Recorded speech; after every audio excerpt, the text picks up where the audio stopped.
ശബ്ദലോകത്തിലേക്ക് ഏവർക്കും സ്വാഗതം. ധീരനും ധർമ്മിഷ്ഠനുമായ ഭരണാധികാരിയായിരുന്നു ഖലീഫ ഉമർ. ഖലീഫയുടെ ജീവിതത്തിൽ നടന്ന ഒരു സംഭവ കഥ വിവരിക്കാം.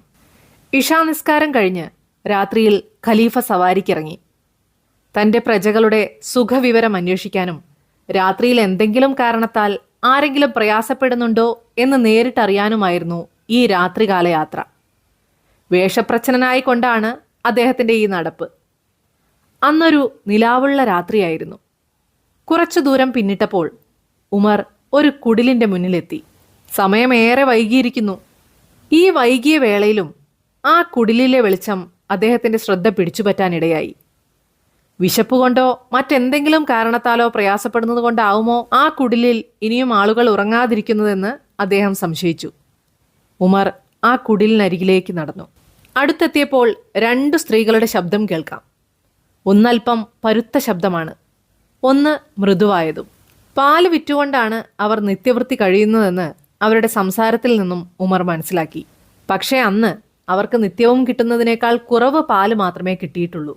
അക്കാരണത്താൽ തന്നെ പരുഷമായ ശബ്ദത്തിൽ സ്ത്രീ പെൺകുട്ടിയോട് ആജ്ഞാപിക്കുകയാണ്, "നീ എന്താ ഇനിയും അനങ്ങാതിരിക്കുന്നത്?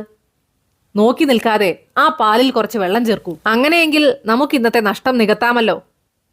ഇതു കേട്ട പെൺകുട്ടി പതുക്കെ മറുപടി പറഞ്ഞു, എന്താ നിങ്ങൾ പറയുന്നത്? പാലിൽ വെള്ളം ചേർക്കരുതെന്ന ഖലീഫയുടെ ഉത്തരവ് നിങ്ങളും കേട്ടതല്ലേ?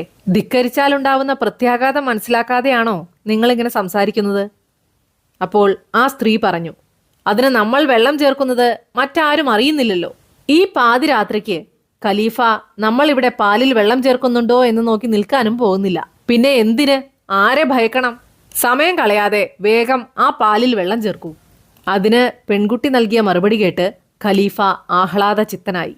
ഖലീഫ കാണുന്നില്ലെങ്കിലും സാക്ഷാൽ അല്ലാഹു എല്ലാം കാണുന്നുണ്ട്. അതുകൊണ്ട് ഈ തെറ്റ് ചെയ്യാൻ ഞാൻ കൂട്ടുനിൽക്കില്ല. ഇതായിരുന്നു അവളുടെ മറുപടി. തൻ്റെ അസാന്നിധ്യത്തിലും താൻ കൽപ്പിച്ച കൽപ്പനയെ ചേർത്ത് പിടിച്ച സത്യസന്ധയായ ആ പെൺകുട്ടിയെ വർഷങ്ങൾക്കിപ്പുറം ഖലീഫ ഉമർ തൻ്റെ മകൻ ആസിമിനെ കൊണ്ട് വിവാഹം കഴിപ്പിച്ചു. അവളുടെ സത്യസന്ധതയ്ക്കുള്ള സമ്മാനമായി ആ പെൺകുട്ടിയെ ഖലീഫ ഉമർ സ്വന്തം മകളായി വാഴിച്ചു.